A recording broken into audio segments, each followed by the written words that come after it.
What I'm about to share isn't just a story. It's a chilling, urgent message that pierced through the veil of my disbelief.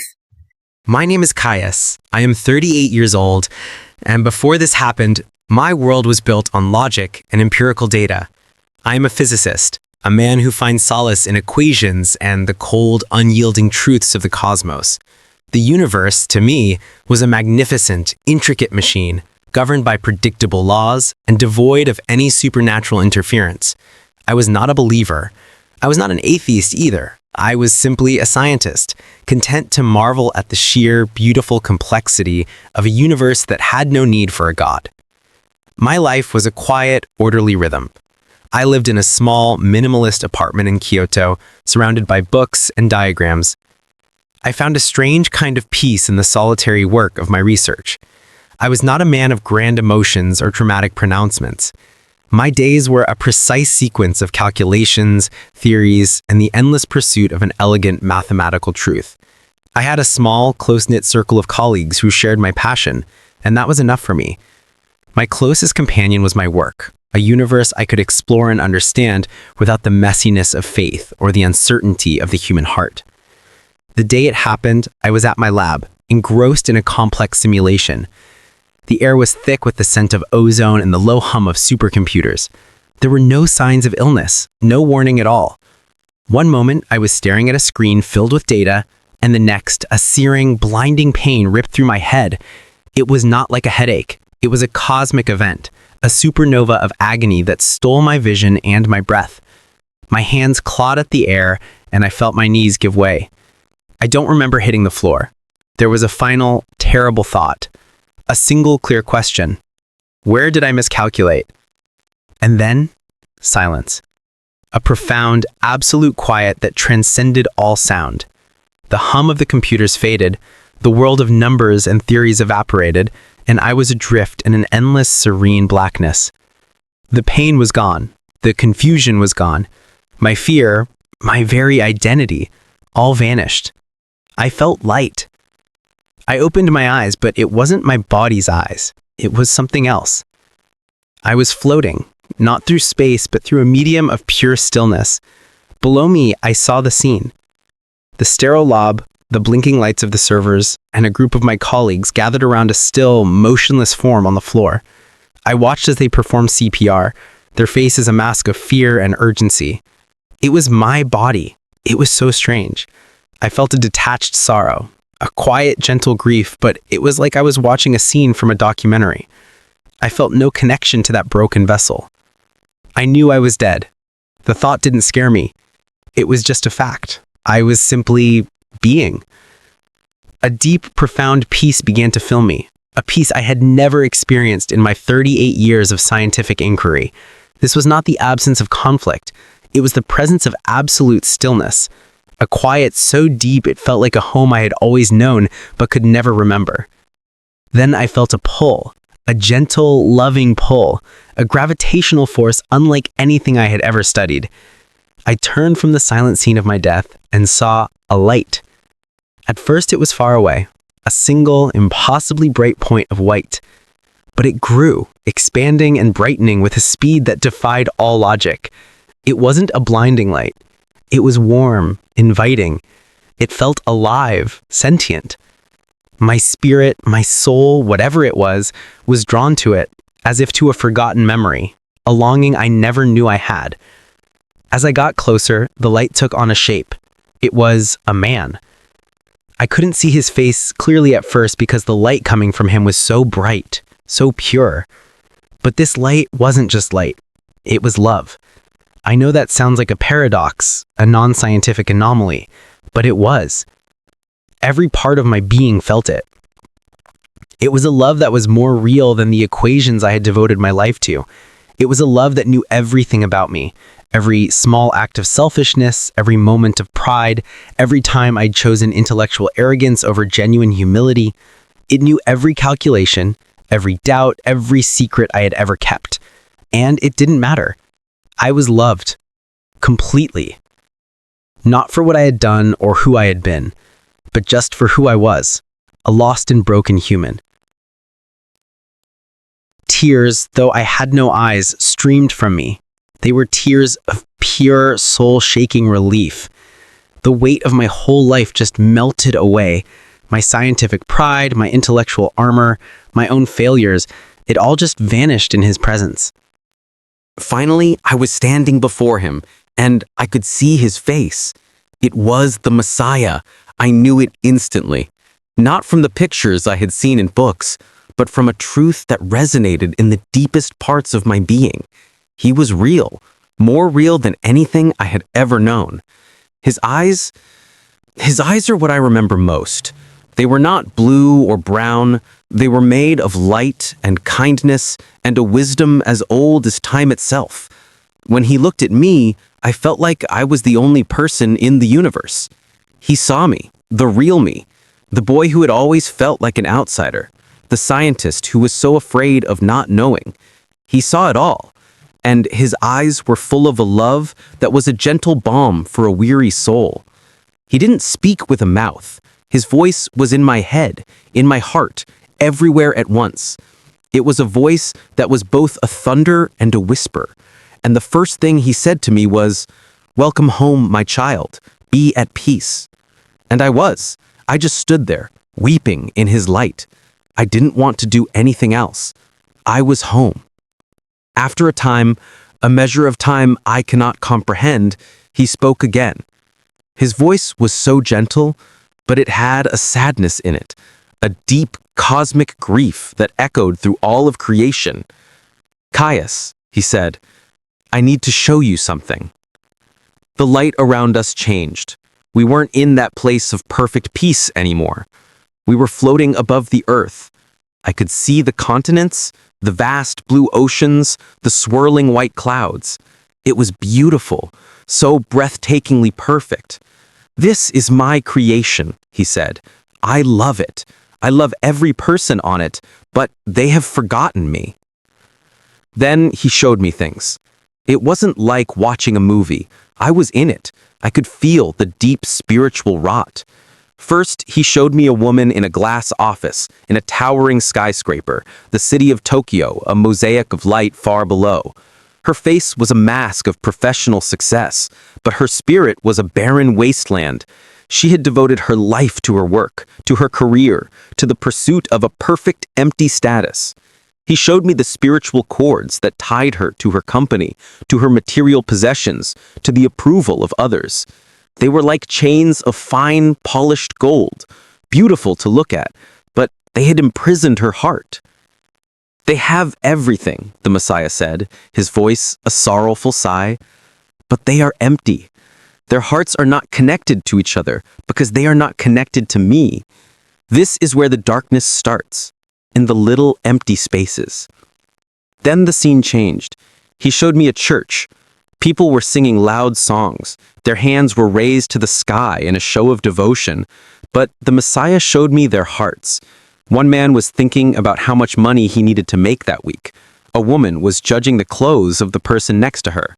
The preacher was thinking about how popular his sermon would be online. Their prayers were like little bits of smoke that just rose a few feet, then disappeared into the indifferent air. "They honor me with their lips," he said, and the sadness in his voice was almost too much to bear. "But their hearts are so far from me. They ask for things, but they do not ask for me. They want my blessings, but they do not want my heart. Their prayers do not have power because they are not filled with love." I felt a deep, piercing shame. My own prayers, when I had bothered to offer them, had been like that so many times. Just lists of things I wanted, things I thought I needed. Not a real conversation with the God who loved me more than I could ever comprehend. Then he showed me something else. And this is the hardest part to talk about. My whole being trembles when I remember it. He showed me the leaders of the world, not just one country, but many.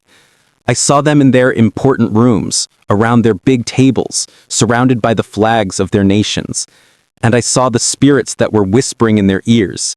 They were dark, twisted things, a legion of fear and pride. They whispered about power, about domination, about fear. They told the leaders that the only answer was to be stronger than their enemies, to build bigger weapons, to never back down.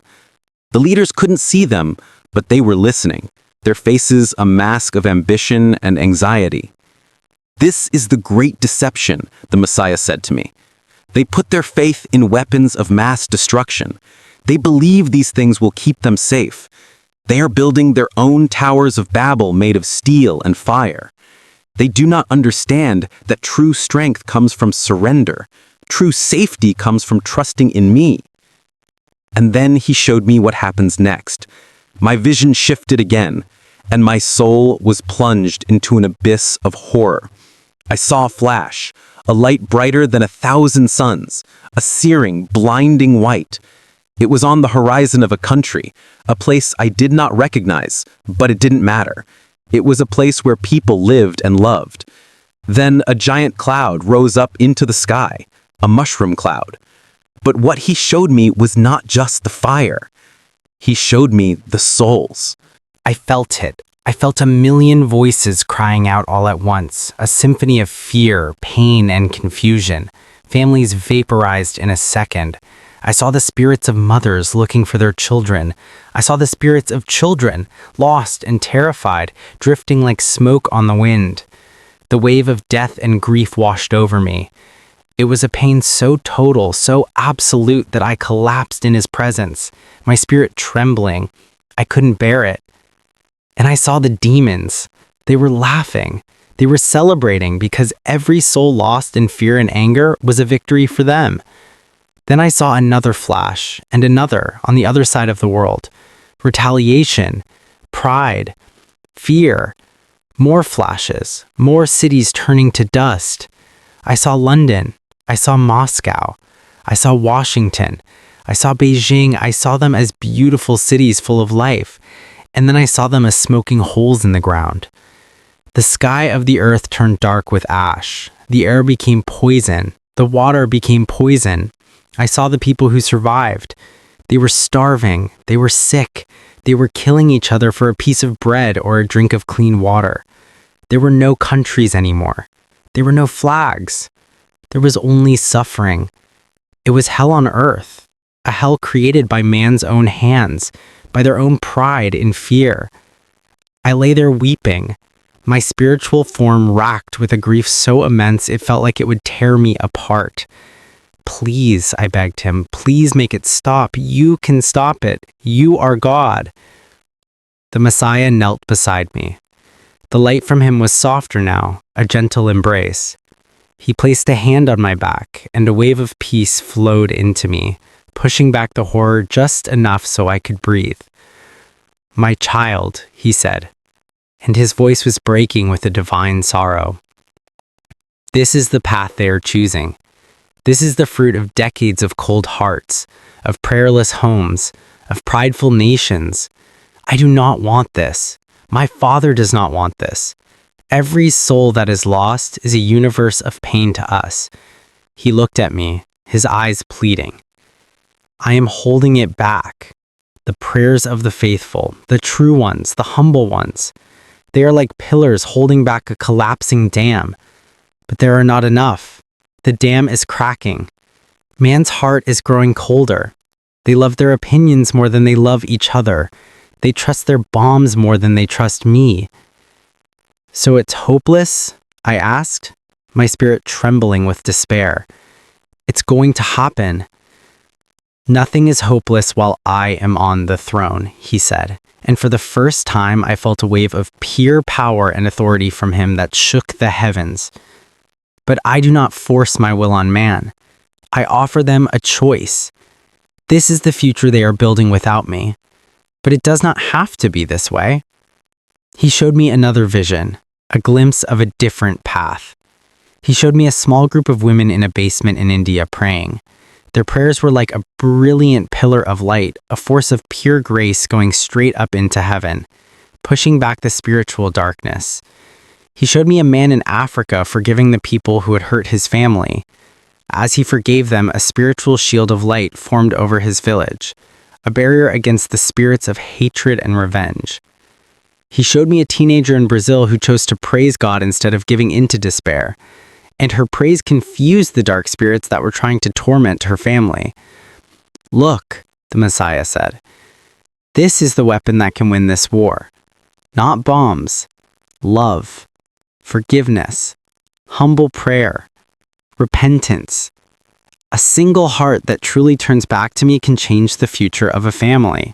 A family that turns back to me can change the future of a city. A city that turns back to me can change the future of a nation. He looked deep into me, into the very core of my soul. I did not show you this to fill you with fear. I showed you this to fill you with a holy fire. Fear is their weapon. Mine is hope. I understood. I finally understood. The real war wasn't on the battlefield with guns and tanks. It was in the hearts of every single person on the planet. The spiritual battlefield was the human soul. I felt a calm settle over me, a strange, terrible peace. I knew what I needed to do, but I didn't want to. I wanted to stay here. I want to stay here with you, I said, the words catching in my throat. Please don't make me go back down there. It's so ugly down there. It's so cold. I remembered the mud, the blood, the hate in men's eyes. Here, there was only love. He smiled, a sad, gentle smile. He put his hand on my cheek. Kaius, my brave soldier, your war is not over. I am sending you back. As a messenger, you have seen what is coming. You have seen the only way out. Go and tell them to wake up. But I am nobody, I said. I am just a carpenter, a simple soldier. Who will listen to me? You will not be alone, he said. His voice was full of a promise that was stronger than any army. I will be with you. I will give you the words. You just have to be willing to speak. Tell them to stop fighting over flags and pieces of land. Tell them to start fighting the real enemy, the hatred and pride in their own hearts. Tell them to pray, not empty words, but prayers from a broken and humble heart. Tell them that their prayers are holding back the darkness. Tell them that I love them, and I am waiting. The thought of leaving him was the worst pain I had ever felt. Worse than the explosion, worse than seeing the end of the world. It was a tearing of my soul. I begged him, please let me stay. Your family needs you, he whispered.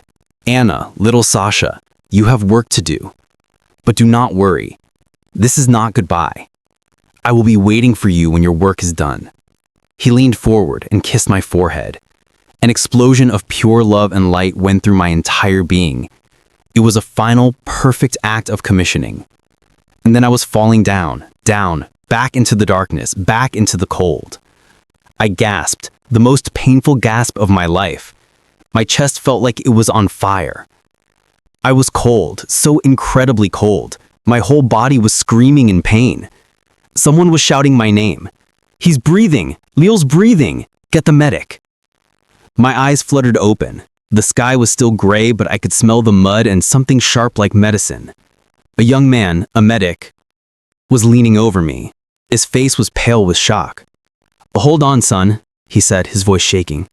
Just hold on. I was put on a stretcher. Everything was a blur of noise and pain. Later, in a field hospital, a doctor came to see me. He was an older man with tired eyes. He looked at my chart, then at me. I don't understand it, he said, shaking his head. You were gone. No heartbeat, no breath for at least 10 minutes. Medically, that's impossible. And the shrapnel, it was everywhere. It shredded your vest. It should have shredded your heart, but it's like it just stopped a few millimeters from your heart wall. I've been a doctor for 30 years. I've never seen anything like it. I just lay there. I wept, not from the pain in my body. I wept because I had just left heaven. I wept because I missed him. And I wept because I knew what was coming if the world didn't change. So that is my story. I'm not a prophet. I'm not a special person. I am a carpenter who was sent to a war he didn't want and saw something he can never forget. The Creator sent me back with a message for you, for everyone. He said to tell you that the time is short. The world is standing on the edge of a cliff. The leaders are being deceived and they are putting their faith in weapons that will only lead to our destruction. But there is hope. The hope is you. The hope is in your heart. If you are listening to this, He is calling to you. He is asking you to choose a side, not a country, not a political party. He is asking you to choose Him. The war for the future is not fought with guns or laws, but with prayer, forgiveness, and love. So, will you join me in the true fight? The fight to turn the tide one heart at a time?